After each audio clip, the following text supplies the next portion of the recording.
بہت دنوں تک جس کے لیے تمنائیں کی گئی ہو اس قوم کا نام قوم مسلم ہے،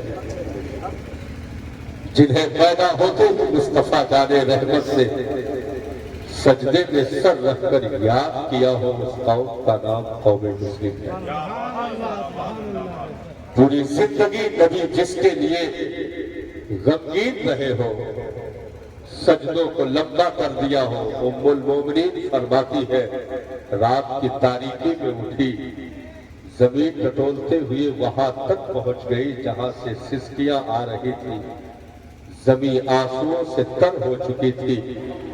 جب میرے آقا فارغ ہوئے میں نے عرض کی سرکار رب نے آپ کو معصوم بنا کر بھیجا ہے، اس قدر مشقتیں کیوں اٹھائی جا رہی ہے؟ تو پیغمبر کی وہ آواز آج بھی تاریخ میں محفوظ ہے صاحب، احادیث میں محفوظ ہے۔ ارشاد فرمایا عائشہ یہ میں صرف اپنے لیے نہیں کر رہا ہوں بلکہ اپنی گنہگار امت کے لیے کر رہا ہوں۔ تو سجدوں میں جسے درد کے ساتھ یاد کیا گیا ہو اس قوم کا نام قوم مسلم ہے۔ نوکیلے پتھروں پر پیشانی رکھ کر کے تین دن تک آنسو بہا کر کے جسے محفوظ کیا گیا ہو اس قوم کا نام قوم مسلم ہے۔ یہاں تک کہ تربت میں لحد میں اترنے کے بعد بھی لب مبارک ہلے، صحابی اپنے کان کو مصطفیٰ کے لبوں سے قریب کرے، وہاں بھی اگر کسی کے نام کی صدا اٹھے تو ان صداؤں میں یاد کی جانے والی قوم کا نام قوم مسلم ہے۔ اس لیے ہمیں آسان نہیں ہے صاحب، مٹانا ہمیں آسان نہیں ہے، ہمیں جو ہے کبھی بھی کھویا نہیں جا سکتا ہے، ہمیں کبھی گم نہیں کیا جا سکتا ہے، کیونکہ ہم ایسی تلاش اور جستجو کا نام ہے جہاں کی آدم کے ریڑھ کی ہڈیوں سے لے کر کے حضرت حوا کی کوکھ تک اور وہاں سے لے کر کے یہاں تک جسے حسن و خوبی کے ساتھ سنبھال کر رکھا گیا ہو اس بڑی نعمت کا نام قوم مسلم ہے۔ جس کی چمک عالم ارواح میں دیکھی گئی ہو اس حسین اور خوبصورت امت کا نام قوم مسلم ہے، جس کے لیے تقریباً 14 نبیوں نے جس کو پانے کے لیے یا جس میں آنے کے لیے تمنائیں کی ہو ایسی خوش نصیب قوم کا نام قوم مسلم ہے۔ اس لیے ہمیں اس چیز کی فکر نہیں کرنی چاہیے کہ ہمیں کبھی نظر لگ جائے گی، شرط یہ ہے صرف صاحب کہ ہم ان صداؤں سے قریب ہو جائیں جس کے لیے ہمیں یہاں رکھا گیا ہے، ہم ان آوازوں پر لبیک کہہ دیں جس کے لیے ہمیں یہاں بھیجا گیا ہے، کیونکہ یہ قوم اس دنیا میں مقصد کے تحت آئی ہے، بغیر مقصد کے اس دنیا میں اس قوم کو نہیں رکھا گیا ہے۔ اس کی سانسیں بھی مقصد کے تحت ہے، اس کی زندگی بھی مقصد کے تحت ہے، اس کے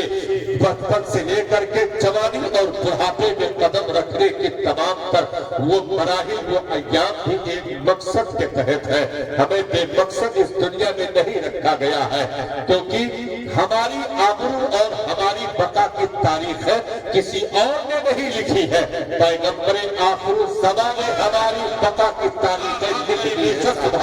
ہماری بقا کی تاریخ محسن انسانیت نے اپنے دستے مبارک سے رقم فرما رکھی ہے۔ ہم وہ ہے صاحب کہ احد کے میدان بدر کے میدان میں کھجوروں کے ایک ٹوٹے ہوئے چھپر کے نیچے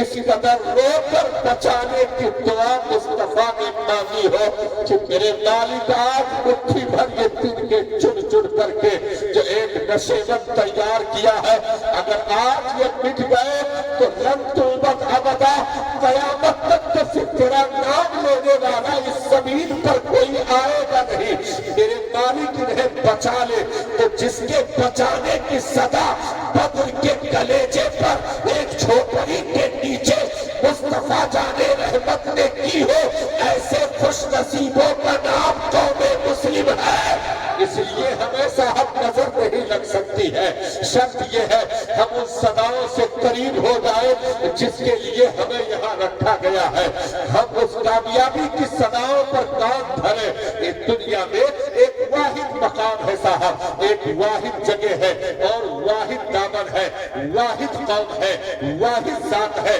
واحد امت ہے، جس کے لیے 5 وقت ایک جگہ سے کھڑے ہو کر کے یہ صدا لگائی جاتی ہے، حیا علی الفلاح، آؤ کامیابی کی طرف۔ یہ صرف چوکھٹ وہی ہے، مصطفیٰ جان رحمت کا در ہے، یہ صرف گھر پروردگار عالم کا ہے، یہ صرف قوم مسلم کی خوش نصیبی ہے جہاں کامیابی کے لیے پکارا جا رہا ہے۔ دنیا میں فلک شکار بلڈنگیں بن گئی لیکن کامیابی دینے کا دعویٰ کوئی مائی کا لال نہ کر سکا۔ اس دنیا میں جنتیں بھی بنا دی گئی لیکن کامیابی دینے کا دعویٰ کوئی مائی کا لال نہ کر سکا۔ اس دنیا میں ہیرے جواہرات کے کانوں پر بھی حکومتیں کی گئی لیکن کامیابی دینے کا کوئی مائی کا لال دعویٰ نہ کر سکا۔ اس دنیا میں بہت سارے رقموں پر قبضے بھی کیے گئے لیکن کامیابی دینے کا دعویٰ کوئی مائی کا لال نہ کر سکا، کیونکہ دنیا کے کسی بھی دامن میں، کسی بھی تجوری میں کامیابی رکھی ہی نہیں گئی ہے۔ کامیابی اگر رکھی گئی ہے تو آمینہ کے لال کے چوکھٹ پر رکھی گئی ہے، کامیابی اگر رکھی گئی ہے تو رب کے گھر کی چوکھٹ پر کامیابی رکھی گئی ہے۔ دنیا کتنے بھی رقص کر لے عدالت میں، دنیا کتنے بھی چکر کاٹ لے دشمنیوں میں، لیکن ایک دن مڑ کر کے اسے آ کر کے اسی مرکز پر کھڑے ہو کر یہ کہنا پڑے گا، میں مجرم ہوں آقا مجھے ساتھ لے لو، کہ رستے میں ہے چاکچا کھانے والے۔ اس لیے ہمیں فکر کی حاجت نہیں ہے، فکر کی ضرورت نہیں ہے، کیونکہ ہم ان صداؤں پر کبھی کان دھرنے والے نہیں ہیں۔ یہ وہ قوم ہے جس نے کٹتے ہوئے درختوں کا بھی منظر دیکھ رکھا ہے، یہ وہ قوم ہے جس نے سروں کی بارشوں کا بھی منظر دیکھ رکھا ہے، یہ وہ قوم ہے جس نے دجلہ کے بند ٹوٹے ہوئے 1.25 لاکھ تہخانوں سے لاشوں کو بھی برآمد ہوتے ہوئے دیکھ رکھا ہے، یہ وہ قوم ہے جس نے چنگیزوں اور ہلاکوں کا وہ ناسوری دور بھی دیکھ رکھا ہے، یہ وہ قوم ہے جس نے جابر و ظالم بادشاہوں کا دور دیکھ رکھا ہے، یہ وہ قوم ہے جس نے 313 سے لے کر کے 72 تک کے امتحان گاہ کے ان کسے ہوئے پاروں کو بھی دیکھ رکھا ہے، جہاں سے نیزے پر بھی سر تلاوت کرتے دکھتے ہیں اس منظر کو بھی دیکھ رکھا ہے۔ اسی لیے دنیا ہمیں نظر لگانے کی کوشش نہ کرے، کیونکہ ہم پر نگاہ اٹھانے کا مطلب یہ ہے معاملہ رب کی بارگاہ تک پہنچے گا، معاملہ مصطفیٰ جان رحمت کی بارگاہ تک پہنچے گا، کیونکہ ہم اچانک کے آئے ہوئے نہیں ہیں صاحب، بلکہ ہمیں پالا گیا ہے، ہمیں پرورش دی گئی ہے، ہمارے لیے صدیاں گزر چکی ہے، ہمارے لیے نہ جانے کتنے انتظار ہو چکے ہیں۔ وہ دبے اول ہی میری اور اس کے ساتھیوں اور ان کے جو ہے مجلس میں موجود علماء کی وہ تربتیں بھی اسی انتظار میں بن چکی ہے، اس لیے ہمیں کوئی نظر لگانے کی کوشش نہ کرے، کیونکہ ہمارے بقا کی تاریخ ہے صاحب قدم ابراہیم سے شروع ہو کر کے آب زمزم کے قطروں تک پہنچتی ہے، اس لیے ہمیں کوئی نظر نہیں لگا سکتا ہے، کیونکہ مصطفیٰ کے پروردہ کا نام قوم مسلم ہے، صحابہ کی دعاؤں کا نام قوم مسلم ہے، صدیق کی صداقت کا نام قوم مسلم ہے، عمر کی عدالت کا نام قوم مسلم ہے، عثمان کی سخاوت کا نام قوم مسلم ہے، فاتح خیبر کی شجاعت کا نام قوم مسلم ہے۔ ارے حسین ابن علی کے ثابت قدمی اور یہ کہاں تک لاشوں کو گود میں اٹھانے کے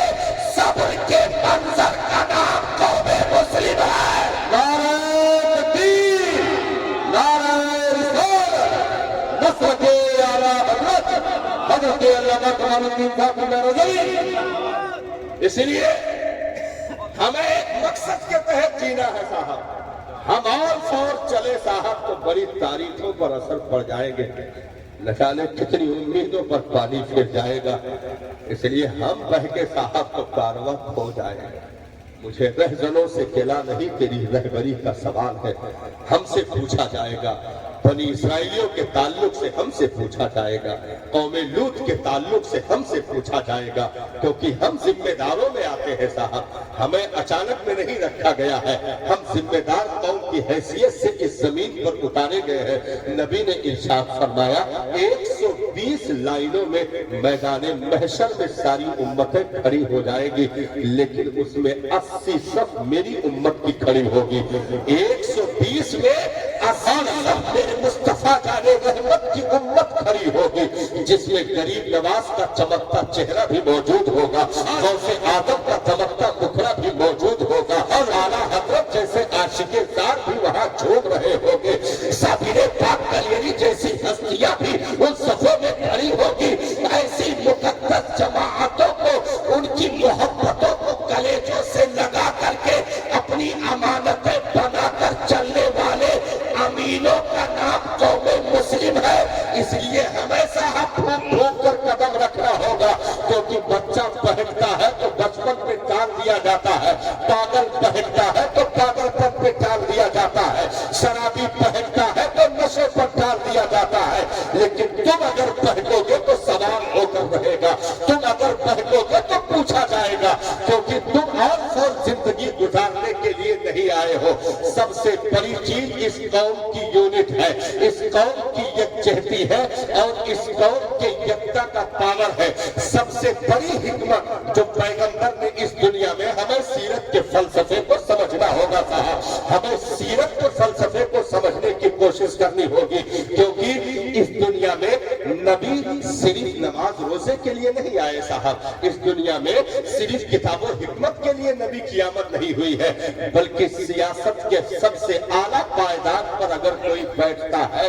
تو وہ نبی کی ذات ہوتی ہے، حکومت کے اعلیٰ پائیدان پر کوئی کام کرتا ہے تو وہ ذات نبی کی ہوتی ہے۔ ایسے ویسے نہیں صاحب، کیونکہ صرف سجدوں کے ذریعے سے امت کو نہیں چلانا ہے، صرف روزے نماز کے ذریعے سے امت کو نہیں چلانا ہے، کیونکہ یہ وہ چیزیں ہیں جو فرائض میں ہیں، یہ تو ادا ہو کر رہے گی، لیکن ان کی نگرانی کے لیے، ان کی حفاظت کے لیے آپ کو بندوبست کرنی پڑے گی۔ آپ اچانک 2 رکعت نہیں پڑھ لیتے ہو، پہلے غسل کا خیال آتا ہے، وضو کا خیال آتا ہے، لباس کا خیال آتا ہے، پاکی ناپاکی کا خیال آتا ہے، جگہ کی پاکی کا خیال آتا ہے، وقت کا خیال آتا ہے۔ یہ ساری چیزوں کو جب اکٹھا آپ درست پاتے ہو تب 2 رکعت نماز ادا ہوتی ہے۔ نبی نے ارشاد فرمایا میری امت کی مضبوط کڑیاں ہے ان کی آپسی محبت اور حکومت کا باغ جوڑ۔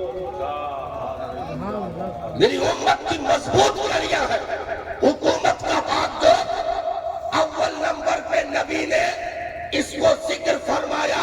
نماز روزہ حج و زکات کو اول نمبر پہ ذکر نہ کیا، وہ کی فضیلتیں ان کی اپنی جگہ پر مسلم، لیکن ارشاد فرمایا اگر یہ حکومت کا نظام یعنی قیادت کا نظام اگر بکھرا تو سجدے بچا نہیں پاؤ گے، روزے بچا نہیں پاؤ گے، حج و زکات بچا نہیں پاؤ گے۔ اگر قیادت کا نظام باقی رہا تو سجدے بھی محفوظ ہو جائیں گے، روزے نماز کی عبادتیں بھی محفوظ ہو جائیں گی، کعبہ کا آپ کا جو ہے آبرو بھی محفوظ ہو جائیں گے۔ کیونکہ صاحب سب سے پہلے سیاست میں قدم اگر کسی نے رکھا ہے تو مصطفیٰ جان رحمت کی ذات ہے، جنہوں نے یہود سے بھی معاہدہ کیا، جنہوں نے نصارہ سے بھی معاہدہ کیا، اور ایک ایسی اسکیم تیار کر کے امت کے سامنے رکھ دی کہ جس کے سامنے صاحب یہ نبی کی حکمت عملی تھی۔ بند وقتہ میں بلا کر کے اگر اکٹھا کیا جا رہا ہے تو اس کا بھی ایک مقصد ہے صاحب، اگر آپ کو جمعہ میں مجمع میں بلایا جا رہا ہے تو اس کا بھی ایک مقصد ہے، اگر عیدین میں آپ کو ایک جگہ پر بلایا جا رہا ہے تو اس کا بھی ایک مقصد ہے، اگر حج میں ایک کعبہ کے پاس اگر پوری امت کو دعوت دی جا رہی ہے تو اس کا بھی ایک مقصد ہے، کیونکہ ہم سمجھتے ہیں سجدہ صرف ایک عبادت کا معاملہ ہے جو مولوی ملا کریں گے، ہم جیسے امیروں کو، کمانے والوں کو، ہم جیسے تجارت کرنے والوں کو اس کی ضرورت نہیں ہے۔ موقع ملے گا تو کبھی جمعہ دیکھ لیا جائے گا، نہیں تو عید بقرعید پر غور کر لیں گے۔ ہم نے کہا عبادت صرف سجدے کا نام نہیں ہے، صرف جو ہے رکوع قیام تشہد کا نام نہیں ہے، عبادت صرف زمین پر پیشانی رکھنے کا نام نہیں ہے، بلکہ عبادت یہ بھی ہے صاحب کہ کوئی گر رہا ہو اٹھا کر کھڑا کر دینا، یہ بھی عبادت کی لائنوں میں آتا ہے۔ درد دل کے واسطے پیدا کیا انسان کو، ورنہ طاعت کے لیے کچھ کم نہ تھے کر لو گیا۔ تو یہ صرف بلانے کا مقصد عبادت نہیں، صرف سجدہ نہیں، بلکہ پنج وقتہ نماز میں چند گھروں کے لوگ اکٹھا ہو گے، کندھے سے کندھا ملا کر کے ایک امام کے پیچھے سارے لوگ کھڑے ہو گے، کروڑ پتی ہوگا وہ بھی امام کے پیچھے، لکھپتی ہوگا وہ بھی امام کے پیچھے، پردھان ہوگا وہ بھی امام کے پیچھے، ودھایک ہوگا وہ بھی امام کے پیچھے، پیچھے اس امام کے کہہ کر نیت باندھ لی۔ اب ایک آدمی نے جھک کر کے اللہ اکبر کہا، یعنی رکوع میں گیا، تو پیچھے 50 لوگ تھے، وہ بھی اسی طرح رکوع میں چلے گئے۔ قیادت کا معاملہ یہ ہے، اتباع اور اقتداء کا معاملہ یہ ہے کہ اگر ایک لمحہ پہلے آپ چلے گئے، امام سے پہلے آپ رکوع میں چلے گئے، تو رکوع ہی میں تو گئے ہو نا، کون سا خطرہ ہے بھائی؟ امام کو بھی وہی آنا ہے، آپ بھی رکوع میں پہنچ گئے، تسبیح وہی پڑھ رہے ہو جو پڑھنی چاہیے، لیکن اسلام نے بیان کیوں کر دیا؟ اس کی وجہ آپ نے سمجھی؟ اسلام نے بیان کر دیا، کیا کہا؟ اگر پہلے چلے گئے ہو ایک لمحہ پہلے بھی تو واپس چلے آؤ، خبردار آگے آگے جانے کی کوشش نہ کرنا، پیروی اور اتباع کو برقرار رکھنا۔ سجدے میں چلے گئے پہلے امام سے تو واپس آنا ہے، رکوع میں امام سے پہلے گئے واپس آنا ہے۔ میں نے عرض کی مالک رکوع تو کرنا ہی تھا، پہلے چلا گیا تسبیح پڑھ لی، کون سا حرج ہو گیا؟ سجدہ تو کرنا ہی تھا، پہلے چلا گیا تسبیح پڑھ لی، حرج کیا؟ تو کہا عبادت تو ہوگی لیکن اتباع نہیں ہوگی، پیروی نہیں ہوگی، قیادت بکھر جائے گی۔ اگر اس چیز کو آگے چل کر کے اور زیادہ عمل میں دے دیا گیا تو پتہ لگے گا کہ امام 2 رکعت پڑھ ہی رہا ہوگا، مقتدی سلام پھیر کر گٹکا مسالہ باہر کھا رہے ہوگے۔ اس لیے اتباع کو لازم کر دیا، پیروی کو لازم کر دی۔ کیا سمجھے صاحب؟ پنج وقتہ میں آئے، قدم سے قدم ملا کر کھڑے ہونا، کندھے سے کندھا ملا کر کھڑے ہونا، امام کے پیچھے خاموش کھڑے رہنا، خبردار قرآن کی کوئی آیت نہ پڑھنا، خاموش کھڑے رہنا، وہ جب جھکے تب جھکنا، وہ جب اٹھے تب اٹھنا، وہ جب سجدے میں جائے تب سجدے میں جانا، وہ جب تشہد میں جائے تب تشہد میں جانا، یعنی کندھوں سے کندھا ملا کر۔ نبی نے ارشاد فرمایا اپنے صفوں میں شگاف نہ رکھنا، نہیں تو شیطان تمہارے دلوں میں وسوسہ ڈالے گا۔ کیا مطلب؟ یعنی ذرہ برابر بھی کہیں یہ فتنہ نہ پنپنے پائے کہ یہ تو میرا پڑوسی ہے، اس سے بول چال نہیں ہے، تو تھوڑا فرق کر کے کھڑے ہو جائے، اس کے بدن میں ٹچ نہ ہونے پائے۔